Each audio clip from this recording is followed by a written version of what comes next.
దేవుని ఆత్మ తన యొక్క శరీరం అనే ఆలయంలో, దేహం అనే ఆలయంలో నివసించినంత కాలము ఎవరికి భయపడాలి. ఎప్పుడైతే దేవుని ఆత్మను కోల్పోయినాడో, జాగ్రత్త, నీ జీవితంలో నీవు శత్రువుకు స్థలం ఇచ్చినావా, గోడైపోతావు, గుడివాడి అయిపోతావు, నిష్ప్రయోజకుడు అయిపోతావు. సహోదరి సహోదరుడా, అవమానపరచబడతావు. పాపము ప్రజలకు అవమానము తెలుసు, నీతి జనముల ఘనతకెక్కుటకు కారణం.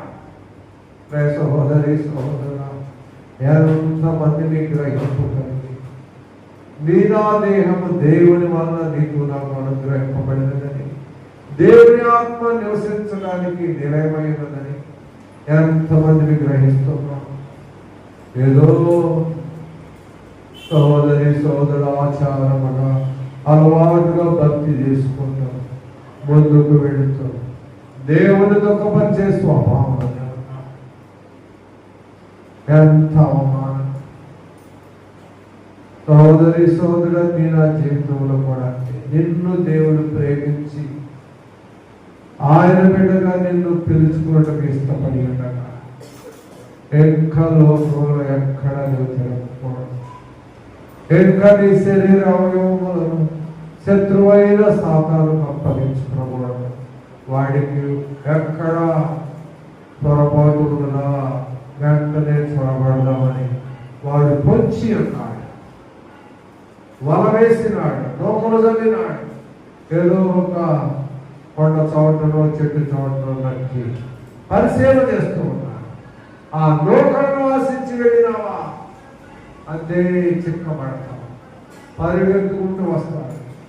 నువ్వు పారిపోవడానికి అవకాశం లేదు. వాడు నిన్ను బంధించిన తర్వాత నువ్వు పారిపోయి మెడ వెరగదేస్తాడు. అప్పటిదాకా వాడు నిద్రపోతాడు.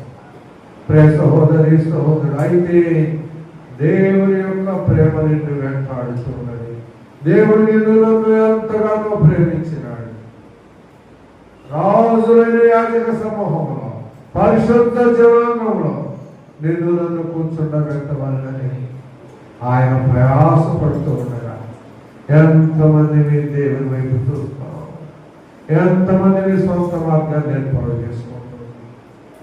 సహోదరి సహోదరుడు, సొంత మార్గాన్ని ఏర్పాటు చేసుకుని ఈ లోకము, పాపము, వ్యర్థత్వము సహోదరి సోదరుని కంటికి ఇంపుగా పడవచ్చు. అయితే వాటిలో పడిపోయినావా, నీ జీవితంలో బయటికి రావాలి. అతను బయటికి రావాలని, ఆ నదిలో నుంచి బయటికి రావాలని ప్రయాసపడినాడు. అయితే అతను వదిలిపెట్టినాడు ఆ యొక్క బాధను. అయితే అతను వదిలిపెట్టినాడు, అతన్ని అది వలన పాపంలో పడిపోయిన తర్వాత నీవు దాన్ని వదిలిపెట్టి బయటికి రావాలని నువ్వు ప్రయాసపడినాడు, నీ వల్ల కాదు. అయితే నువ్వు ఎంతో సహోదరి సహోదరు తగ్గించుకుని దీనిని దేవుని పాదములు పట్టుకుని నీవు బ్రతిమాడుకోగలిగింది, దాని నుంచి నువ్వు బయటకు రాగలుగుతావు. అగస్త్య తల్లి ఎంతో కన్నీరు విడిచింది తన బిడ్డకు. తన బిడ్డకు వ్యభిచారిగా తిరుగుతున్న సమయంలో, ఆమె దుఃఖపరిచిన సమయంలో, దేవుని దుఃఖపరుస్తున్న సమయంలో దేవుని పాదముల యొద్ద కూర్చొని కన్నీరు విడిచాడు. దేవుడు ఆమె యొక్క కన్నీరు విడిచి ఆ కన్నీరును చూచి ఆ బిడ్డను రక్షించిన, రక్షింపబడిన తర్వాత ఏమంటున్నాడో తెలుసా? నా తల్లి కన్నీటి ప్రవాహంలో నేను కొట్టుకుని దేవుని యొద్దకు రాగలిగింది. అయితే దేవుని యొద్దకు వచ్చిన తర్వాత గ్రహింపు కలిగినది, ఈ దేహము, ఈ శరీరము దేవుని వల్ల నాకు అనుగ్రహింపబడినది, దీనిలో దేవుడు నివసించాలి, ఇంకా వ్యర్థమైన దానికి దేనికి తాగుండకూడదని ముందుకు వెళ్ళినాడు. ఎక్కడైతే పాపములో పడిపోయినాడు, ఏ స్థలంలో అయితే పాపము చేసినాడు, ఆ స్థలం లేకుండా ఒక దినమున వెళ్ళవలసి వచ్చినది. అయితే ఆ స్థలం మీదకుండా వెళ్ళే సమయంలో శత్రువు, సహోదరి సహోదరుడా, అది పొంచి ఉంటుంది, జాగ్రత్త, నిన్ను బంధించక ఆ స్థలంలో ఎక్కడైతే వ్యభిచరించినాడు ఆ స్థలంలో ఆ స్త్రీ చూసి కేక వేస్తున్నది, Augustine Augustine, I am she, Augustine Augustine, నేను ఆమెను. అయితే సహోదరి సహోదరుడా ఏమన్నాడు? ఐ ఆమ్ నాట్ హీ, నేను అతడిని కాదు. నువ్వు ఆమెవైతే అవ్వచ్చు, నేను అతడిని కాదు. అదే మారు మనస్సు, అదే మనస్సును మార్చుకుని రూపాంతరం చెందడం. ప్రియ సహోదరి సహోదరుడా, దేవుడు నిన్ను నన్ను ఎంతగానో ప్రేమించి గొప్ప భాగ్యత ఇచ్చినాడు. ఏ మనుష్యుడు దీన్ని పోగొట్టుకున్నావా? జాగ్రత్త, దొంగల గుహలవుతున్నాడు. దేవుడు నివసించడానికి స్థానం ఉన్నది, వాడు బంధించి వేస్తాడంతే. ఇక నీ వల్ల కాదు. భయముతో వణుకుతో భక్తి చేస్తూ ముందుకు వెళ్ళవలసి ఉన్నది. అలాంటి భక్తిని అలవర్చుకుంటేనే దేవుని రాజ్యంలో ఉంటాం. అలాంటి భక్తి నీకు అలవర్చవన్నది, నీ పాపమంతయు కడిగి నిన్ను పవిత్రపరచవన్నది. ఆయన శిలువ మ్రాను మీద వేలాడినాడు.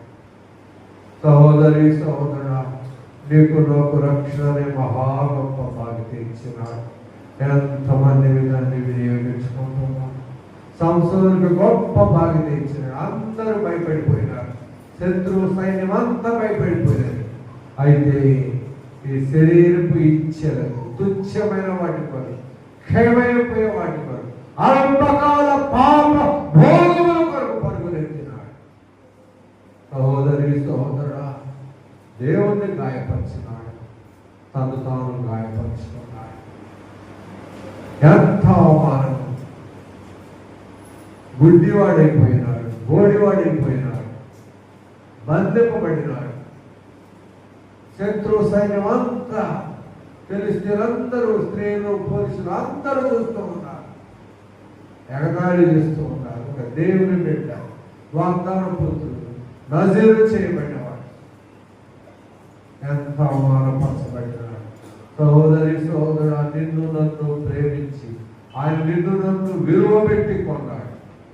నీ ఇష్టానుసారంగా జీవించడం కొరకు కాదు, ఆయన చిత్తమును నెరవేర్చే వ్యక్తిగా నీవు నేను ఉండాలి. ఆయన చిత్తమును నెరవేర్చకపోతే ఒక దినమున గోడైపోతాం, గుడ్డివాడి అయిపోతాం, సహోదరి సహోదరు ఏకాబోధు అయిపోతాం,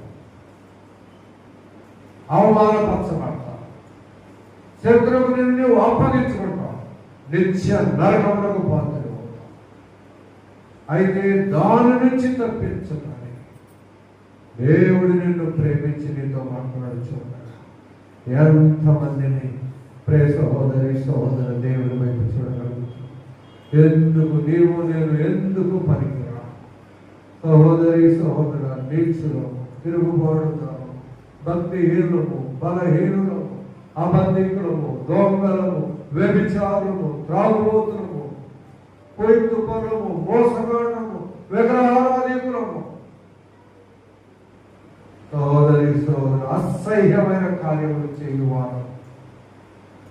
ఆయనను దేవుడు నిన్ను నన్ను నెట్టివేయక. ప్రియ సహోదరి సహోదరుల, ఆయన సొంతైన జనాంగంలో నిన్ను నన్ను కూర్చుండబెట్టడానికి ఆయన ఇష్టపడినాడు. ఎంతమందిని గ్రహింపు కలిగి దేవుని వైపు చూసేవారిగా ఉన్నాం. ఎంతమందిని నీ దేహం అనే ఆలయాన్ని దేవునికి అప్పగించుకునే వారిగా ఉన్నాం. దేవుడు నివసించడానికి సహోదరి సహోదరు అనుకూలంగా మార్చేవారిగా ఉన్నాం. ఎంతమంది దొంగలు గొప్ప చేస్తారు.